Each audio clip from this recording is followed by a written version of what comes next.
আসসালামু আলাইকুম সুপ্রিয় দর্শক, আশা করছি আপনারা সবাই ভালো আছেন। দর্শক বন্ধুরা, আর কিছুদিন পরে কিন্তু আসন্ন কুরবানির ঈদ 2023, আর প্রত্যেকটা কুরবানি ঈদকে কেন্দ্র করে কিন্তু প্রান্তিক খামারে বড় বড় গরু লালন পালন করে থাকেন, আর সেগুলো দেখার জন্য আপনারা অধীর আগ্রহ অপেক্ষা করেন।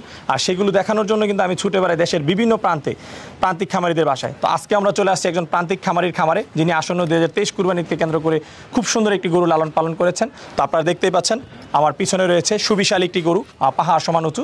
আর এই গরুটির অবস্থান হচ্ছে নওগাঁ জেলার নওগাঁ সদরের চণ্ডীপুর ইউনিয়নে বলির ঘাটে। দর্শক বন্ধুরা, আপনারা যে গরুটি দেখতে পাচ্ছেন এটি কিন্তু নওগাঁ জেলার সবচেয়ে বড় গরু খামারির দাবি, এবং এই গরুটির নাম হচ্ছে আল্লাহর দান। তো আজকে আমরা আপনাদেরকে নওগাঁ জেলার সবচেয়ে বড় গরু আল্লাহর দান সম্পর্কে জানাবো, যে এই গরুটি আরমান ভাই কতদিন ধরে লালন পালন করতেছেন, এর ওজন কতটুকু রয়েছে, কী ধরনের খাবার দাবার দিয়ে উনি গরুটি লালন পালন করতেছেন, এবং এই গরুটি উনি কত টাকা দাম চাচ্ছেন বিক্রির জন্য। এবং আরেকটি বিষয় আপনাদেরকে বলে রাখি, সেটি হচ্ছে যে আপনারা কিন্তু অভিযোগ করেন যে প্রান্তিক খামারিরা গরুর দাম বেশি চেয়ে থাকে, যে কারণে গরু ওনারা বিক্রি করতে পারেন না। তো সেই ক্ষেত্রে কিন্তু আরমান ভাই ব্যতিক্রম, উনি কিন্তু গরুটির খুব সুন্দর একটি দাম চেয়েছেন। তো আপনারা যারা কুরবানির জন্য বড় গরু কুরবানি দিয়ে থাকেন, আপনারা কিন্তু গরুটি সরাসরি এসে দেখতে পারেন। আমি আশাবাদী যে গরুটি আপনাদের পছন্দ হবে এবং দামেও পছন্দ হবে, এবং আপনারা কুরবানির জন্য গরুটি সংগ্রহ করতে পারবেন। তো দর্শক বন্ধুরা, চলুন কথা না বাড়িয়ে আমরা আপনাদেরকে জানানোর চেষ্টা করি নওগাঁর সবচেয়ে বড় গরু আল্লাহর দান সম্পর্কে।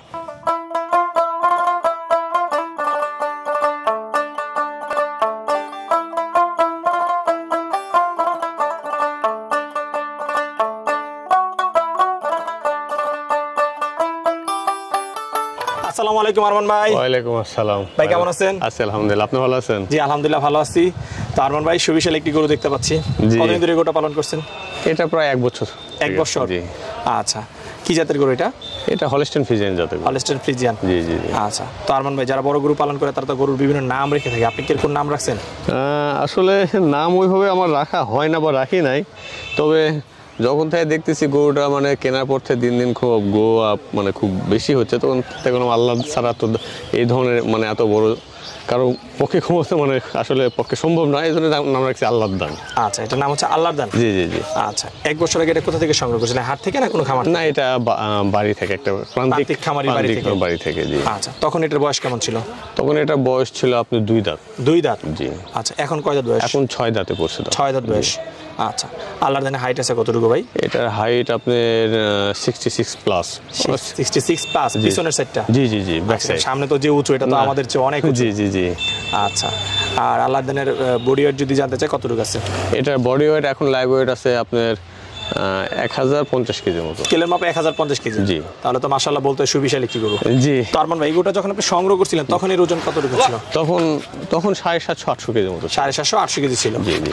আচ্ছা, তাহলে 1 বছর তো ভালোই ওজন গেইন করছে ভাই। জি, মোটামুটি গেইন করছে। তবে ঈদ পর্যন্ত আশা করতেছি 1100 কেজি ঠেকবে বা প্লাস হবে।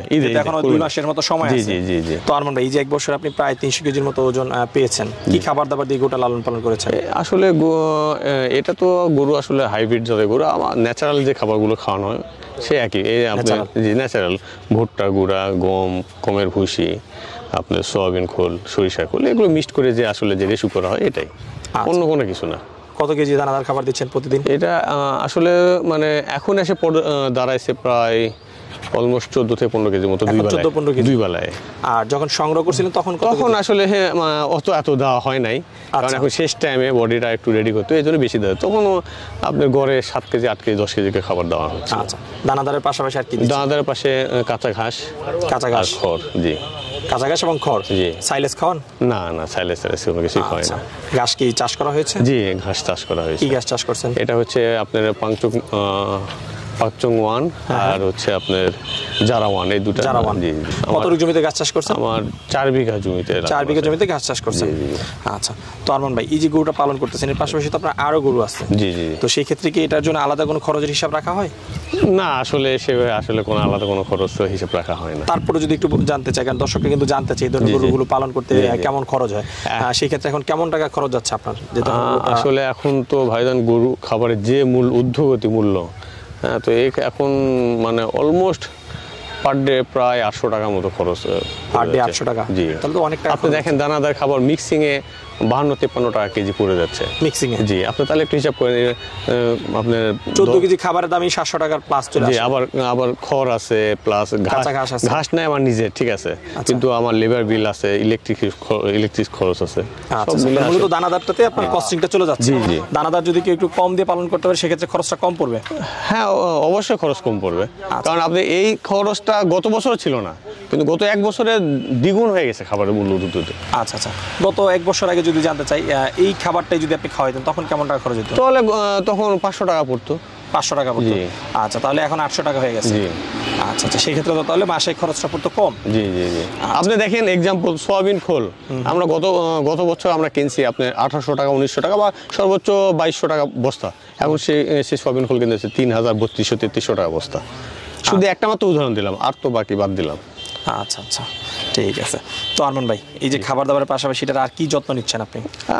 আর কোনো যত্নই না আসলে গরু হিসেবে যত্ন কি 2 বেলা গোসল দেওয়ানো, 2 বেলা খাবার দেওয়ানো, এই খড় খাওয়ানো, ঘাস খাওয়ানো, এই দ্যাটস এনাফ। আচ্ছা, তো এটা কি সবসময় ঘরের ভিতরেই থাকে না আপনাদের এখানে তো ইয়া আছে? না না না, আসলে না, ঘরের ভিতরেই রাখা হয়, কারণ এটা তো পাকা জায়গা, এখানে বের হলে গরু স্লিপ হওয়ার সম্ভাবনা থাকে, তো যার কোনো বের করা হয় না। আচ্ছা, তো যদিও ঠান্ডা গরু, এই জন্য মাঝে সাথে 2-1 দিন হঠাৎ আমি আসলে শখ করে, তো তখন একটু বের করে হাঁটাই শখ করে। জি। আচ্ছা, গরু তো আপনি খুব শান্ত স্বভাবের তাহলে? হ্যাঁ, মোটামুটি শান্ত, খুব বেশি একটা পাগলা না, ভাই একাই ধরে রাখছে, ভাই বোনে দেখাশোনা করে না? জি জি। তো আরমান ভাই, এই 1 বছরের মধ্যে আপনি এটাকে কি রোগের জন্য ভ্যাকসিন করছেন? সর্বপ্রথম গরু তো আনার পর মানে কৃমির ডোজ তো করতেই হয়, তারপরে আপনার এফএমডি, তারপর আপনার এই যে লাম্পি, তারপর তরকা বাদলা, রিসেন্ট একটা চলতেছে খুব, পচামিনা যেটা বাংলা বলা হয়, এটারও ভ্যাকসিন দেওয়া হয়েছে। আচ্ছা, এই 1 বছরের মধ্যে পালন করতে গিয়ে কোনো ধরনের কি সমস্যা হয়েছে? না, এই সময় 1 বছর মধ্যে সেরকম কোনো কিছুই ফেস করা হয় না, তবে মাঝে সাথে একটু ঠান্ডা লাগে ওয়েদার চেঞ্জের কারণে। আচ্ছা, এতটুকু। তো আরমান ভাই, আপনি তো অনেকদিন ধরে গরু পালন করেন। জি। ইতিপূর্বে কি এরকম বড় গরু আগে পালন করা হয়েছে না এই প্রথম? না, এত বড় গরু আসলে আমি এর আগে পালন করি নাই। আচ্ছা, এই প্রথম? এই প্রথম। জি। আচ্ছা আচ্ছা, কেমন লাগতেছে এত বড় একটা গরু পালন করছে? খুবই ভালো লাগে, বিশেষ করে আসলে এমনিতেই গরু তো খুব পছন্দের একটা জিনিস বা নেশা একটা, হ্যাঁ, বিশেষ করে একে আনার পর থেকে আবার এখানে যাওয়া, আমার বাসা এখান থেকে তো একটু দূরে, তো খামারে আমার মানে এর কারণে আরো বেশি আশা পড়ে, শুধু এই আল্লাহ দানের জন্য? জি জি জি, এর কারণে। আচ্ছা আচ্ছা, ঠিক আছে। তো ভাই, আপনার কাছে জানতে চাই, ঈদে আসলে তো প্রত্যেকটা জেলাতে আমরা বড় বড় গরু দেখাই থাকি। জি জি। তো আপনার জানা মতে কি নওগাঁতে এর চেয়ে বড় গরু আছে? গোটা নওগাঁ ডিস্ট্রিক্টে আমার উপর আর বড় গরু নাই আশা করি। আচ্ছা, তাহলে আমরা বলতে পারি যে নওগাঁ জেলার মধ্যে সবচেয়ে বড় গরু হচ্ছে এটা আল্লাহর দান। জি জি জি, 2023 কুরবানিতে। জি জি জি। আচ্ছা, এটা এবং এবার রিসেন্ট এই বছরে যে বাংলাদেশ ডেয়ারি ফার্মার্স অ্যাসোসিয়েশনের প্রাণী সম্পদের যে মেলাটা হয়েছে, ওখানে আমার এই প্রথম স্থানে অর্জন করছে। আচ্ছা আচ্ছা, মেলাতে? জি, মেলাতে গেছে। আচ্ছা আচ্ছা, তাহলে মেলাতে চ্যাম্পিয়ন, নওগাঁ জেলার মধ্যে চ্যাম্পিয়ন একটা গরু। আচ্ছা, নওগাঁ জেলাতে? জি, নওগাঁ জেলাতে। আচ্ছা, যেটা তো সারা বাংলাদেশের প্রত্যেকটা জেলাতে হয়েছে। জি জি জি। আচ্ছা, তো ভাই, এই চ্যাম্পিয়ন গরুর দাম কত টাকা আশা করতেছেন? আসলে দাম আমি এর আস্কিং প্রাইস রাখছি 10 লক্ষ টাকা। 10 লাখ টাকা? জি জি। যাক, খুব ভালো লাগলো, আপনি খুব সুন্দর একটি দাম চেয়েছেন। 1 টন প্লাস একটা গরু 10 লাখ টাকা দাম চাচ্ছেন। জি। অনেকে তো এরকম গরু 15 লাখ 20 লাখ 25 লাখ টাকা দাম হাঁকে। না, আসলে একটা সামঞ্জস্য না রাখলে মানুষ তো, ক্রেতাও বলবে যে আসলে এটা অবাস্তব, বা আমরা বিক্রেতা বেশি আশা করলে সেটা পাবো না, পরে আমরা মুখ থুবড়ে পড়বো সেটাতে। আচ্ছা, যাতে গরুটা বিক্রি হয়ে যায় বাড়ি থেকে, সেই রকম একটা দাম চাচ্ছেন। জি জি। আলোচনার সুযোগ তো রয়েছে? আলোচনার সুযোগ রয়েছে, জি। আচ্ছা, আর আরমান ভাই, যে বিষয়টা হচ্ছে যে এখন যদি কেউ গরু কুরবানির জন্য ক্রয় করে, সেই ক্ষেত্রে তো ঈদ পর্যন্ত লালন পালন করে দিবেন? হ্যাঁ, ঈদ পর্যন্ত লালন পালন করবো, উইথ যদি আমার নওগাঁর বাইরে হয় তাহলে আমি পৌঁছানো দেওয়ার ব্যবস্থা করবো। ডেলিভারিটা ফ্রি রেখেছেন? জি জি, ডেলিভারিটা ফ্রি। আচ্ছা, তাহলে তো ভালো সুযোগ সুবিধা রেখেছেন। জি। তো ভিউয়ার্স, আপনারা যারা বড় গরু কুরবানি দেন, আপনারা কিন্তু এই সুন্দর গরুটি দেখতে পারেন। আসলে ভিডিওতে কিন্তু গরু কতটা বড় সেটা বোঝা যায় না, সামনাসামনি না আসলে বুঝতে পারবেন না। আপনারা সরাসরি আসবেন, এসে দেখেন। উনি কিন্তু খুব সুন্দর একটি দাম চেয়েছেন গরু অনুযায়ী, কারণ আমরা তো বিভিন্ন জায়গায় ঘুরি, তো সেই অনুযায়ী কিন্তু উনি খুব বেশি দাম হাঁকাননি। আশা করি আপনারা যদি এসে দেখেন এবং দরদাম করেন, আপনাদের কিন্তু বাজেটের মধ্যে আশা করি এই গরুটি হয়ে যাবে। খুব সুন্দর একটি গরু। আরমান ভাই, গরুটি তো বাড়ি থেকে বিক্রি করার ইচ্ছা রয়েছে? জি জি জি। আচ্ছা, যদি কোনো কারণে বাড়ি থেকে না হয়, সেক্ষেত্রে কি হাটে নেওয়ার কোনো চিন্তা ভাবনা আছে? না, হাটে তোলার ইচ্ছা নাই। হাটে তোলার ইচ্ছা নেই? না। আচ্ছা, যদি বাড়ি থেকে না হয় তাহলে কি আগামী বছর? আগামী বছর রেখে দেবো। এটা কি আরো বলবে? আরও তো অবশ্যই বাড়বে, কেবল 6 দাঁত। আর মোটামুটি বডি মানে গরু 8 দাঁত পর্যন্ত আপনার হচ্ছে গরু ওয়েট বাড়ে। রহমান ভাই, কেউ যদি আপনার কাছ থেকে আল্লাহর দান গরুটি সংগ্রহ করতে চায় সেক্ষেত্রে তারা কিভাবে যোগাযোগ করবে? আমার ফোন নাম্বার আছে উইথ আপনাদের মাধ্যমে, আপনারা তো আছেন আপনাদের ইউটিউব চ্যানেলের মাধ্যমে, আচ্ছা, যেভাবে যোগাযোগের জন্য আপনার মোবাইল নাম্বারটি একটু বলে দেন। আমার মোবাইল নাম্বার 01912624947। এই নাম্বারে যোগাযোগ করলে তারা আল্লাহর দান গরুটি সংগ্রহ করতে পারবে। জি, জি। আচ্ছা আরমান ভাই, আপনার সাথে কথা বলে খুবই ভালো লাগলো। সময়দের জন্য অসংখ্য ধন্যবাদ। দোয়া করে আসন্ন দুজন আপনার গরুটি বাড়ি থেকে খুব সুন্দর একটি দামে আপনি বিক্রি করতে পারেন সেই প্রত্যাশা রেখে বিদায় নিচ্ছি। ভালো জি, থাকবেন। আপনাদেরকে ধন্যবাদ আসার জন্য ভাইজান। আসসালামু আলাইকুম। ওয়ালাইকুম আসসালাম।